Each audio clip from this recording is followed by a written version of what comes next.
什么在上面，同学们？今天我们来到了Tiong Bahru巴沙坐旁边走路。今天是一个风和日丽的早上，会一点热。我来到了这边见一个 DJ， 可是现在有一点迟到，所以一点急。我很像一个蚂蚁在火锅的上面。In Singapore, if you are a Chinese Gen Z, there is a silent expectation. You are Chinese, so you should know Chinese. But the reality, for many of us, it's a struggle. In this episode, we are diving deep into how this nationwide situation came about. We aren't here to blame the students. We're here to look at the environment that raised them and to ask the hard question. Is the Chinese language even relevant to us anymore? This is Sam, and you may know him as a guy on TikTok who struggles with his CLB level Chinese. We're here today with Sam Mission at Tiong Bahru Market, and I'll be asking him some questions on why Gen Zs think Chinese is not important and why learning is so hard. Are you ready? 准备好了，这个不会是一个问题，像一片蛋糕这样子。一片蛋糕 I think 我要给你2颗鸡蛋啊。Let's go! Alright Sam, so you have 3 missions for today. Basically, all of them are local delicacies that you can find here in Tiong Bahru Market. Okay. But the challenge is you have to order them in Chinese. Okay, Chinese, okay. 可以。看一下 the first one will be chicken rice. 这个我知道。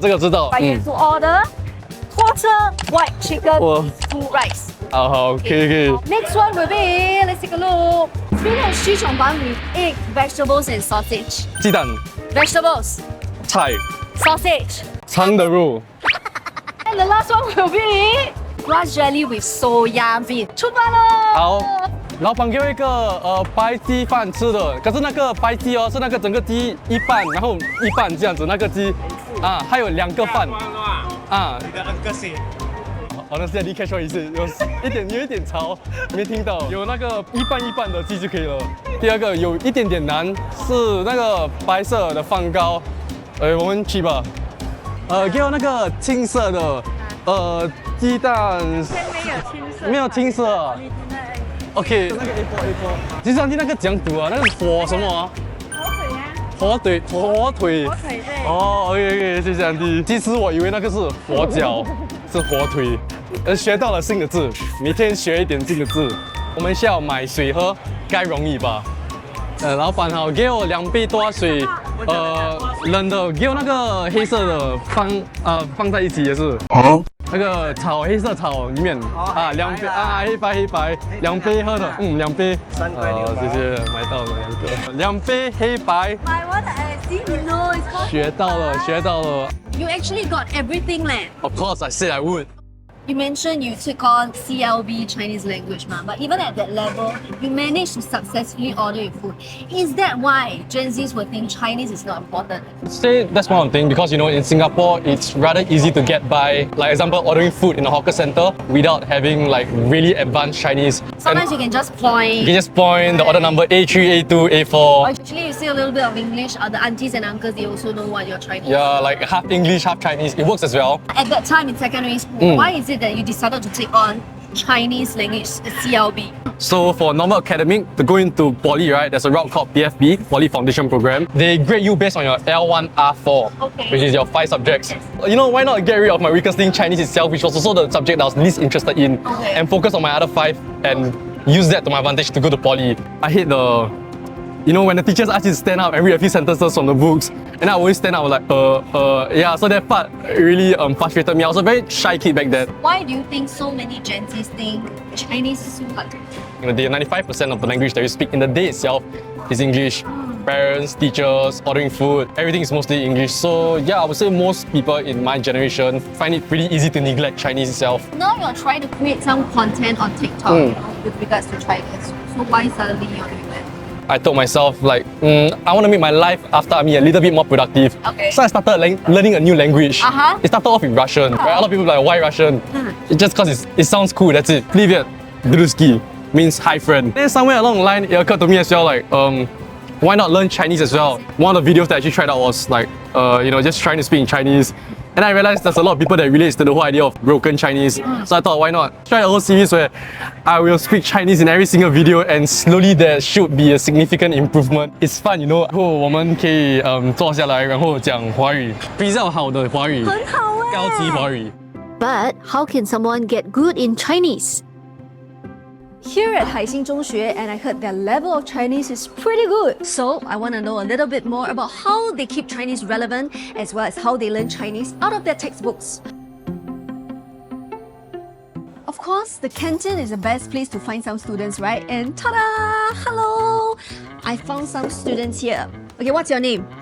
I'm Jaden. Jaden. I'm Richie. Richie. I'm Ishun. 易训 Because right, this episode is all about Chinese, so 请你们用中文回答。Is there any kind of programs that you watch at home? 我经常会看一些与本地有关文化的电视剧，就像《小娘惹志翡翠山》，看的时候，电视剧里面的点心让我全言三尺。可是呢，通过他们的礼仪服饰还有人物的言行，我能更深入的了解我们本地的文化，就可以说是寓教于乐。 So do you watch a lot of Chinese program growing up? I normally watch Chinese cartoons like 熊出没 and 哆啦 A 梦。易训 What about you? 就不只是看英语的戏剧吧，是我最近也是有看哪吒2。我看那部戏的时候，有很多字还有词语我其实听不懂的。Oh no! 所以我是一边看一边拿手机一直去查，一直去查。这是一个很好的做法。Does it actually give you two different perspectives of the cultures? Yes. Yes. Do you guys listen to any songs? 跳楼机。哇，这个是比我们的感情好像跳楼机。哇，不错。身边呢，当然就有海星中学的老师傅老师。Talking about Gen Zs, you know, what do you think is the challenge that they face the most in terms of learning Chinese? 现在小孩子都接触很多英文的信息嘛，尤其像就是 TikTok 啊这种短视频媒体和碎片化的一些信息，所以他们在学的时候，我感觉就是又是英文，然后又是很碎片化的信息，所以习惯了这样的一种表达方式，可能在生活里面对华文这种讲究语境和一个结构的语言，他们就觉得哇，我看到觉得很难。How do you think, you know, you can make it easier for them to take their first step and not make it feel like Chinese is such a burden to learn? 尝试从学生比较感兴趣的，比如说电影啊、歌曲，然后短视频，完成那种很简单的一个任务，就是用华文讲一个笑话。我觉得只要成功让一个人可以笑了，他 get 得到你的笑点，我觉得也是挺成功的。我要说，我以前喜欢中文是因为 I love to sing。然后我很喜欢中文歌曲，所以我从小就很喜欢认真的去看歌词。So you see, entertainment is really a good way to start learning your Chinese. But how important and relevant can learning Chinese be, especially out of school? We are meeting a Gen Z expert who proves that Chinese can be super relevant to Gen Z. It can help to upgrade your lifestyle, save you money, and also give you access to things you can find on the English internet. Let's meet Eva. Hi, Eva. Eva, where are we going to now? Going to my room. Oh, wow. Tell me a little bit more about your room and its concept. I got most of my ideas from Xiaohongshu, which where I searched up like aesthetic rooms. Okay, so everything here is from Xiaohongshu and Pinduoduo, Taobao, all those. So including my clothes, cabinet, drawers, dolls, pillow, blanket also. And this table is all online also. My snacks are all in Chinese because it's all bought online. So I like to ship them over in big like boxes. Okay. So it's like my stash for the whole month. Why is it that you choose to, you know, buy all your things from Pinduoduo instead of the very commonly known English shopping app? So on other English platforms, everything that I can find is exactly what I can find on Taobao and Pinduoduo, but way cheaper version, especially if I buy in bulk. And there's more types, there's more variety, more colors, more items for me to choose from. So you did your math already. Yes, I did it all in my mind. Girl math is working. So are there any good tips, you know, to buying nice clothes? So instead of just going on Taobao, you can go to Xiaohongshu and then scroll around. If you see something you like, take a picture of it, screenshot, and then go to Taobao, search it up, and then find that specific piece. There's that camera thing that you can upload a photo and then it will show you all the similar stuffs. Am I Yes, correct? exactly that one. Something that I found from Xiaohongshu and then I went to Taobao to find it is actually this piece here. Somebody was wearing it and it looks super good. I mean, they styled it super nicely. So I went on, I searched it up and I bought this one. How much is it? About $10, including shipping. Eva just shared with me also that you are a non-repeater.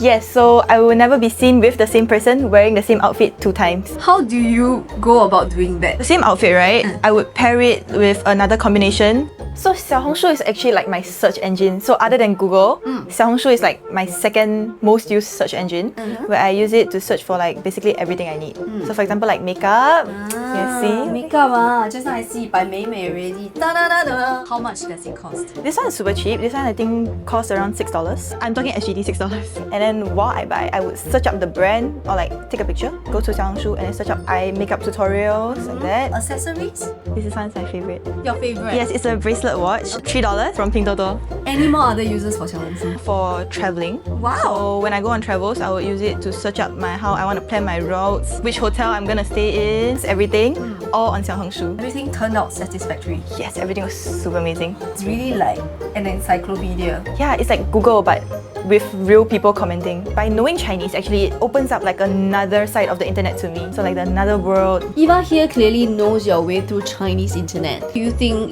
being such a pro user would help you in the future? Currently, I'm in Ngee Ann Polytechnic doing a diploma in Chinese media and communication. So in short, CMC. So for example, I'm working in the future in like the media field or the marketing field. When I need an idea, right, I will look on Douyin and TikTok. So I can be like the bridge to bring the ideas together and then create my new idea. That gives me like a huge advantage in that sense. People only know one, but you actually know 2 different. Yes. If you know Chinese, it really opens up a whole new world. In this day and age, being bilingual definitely has its edge, and this is why Chinese is still very relevant. Remember to watch more of Gen Z Crash Course. 下课喽!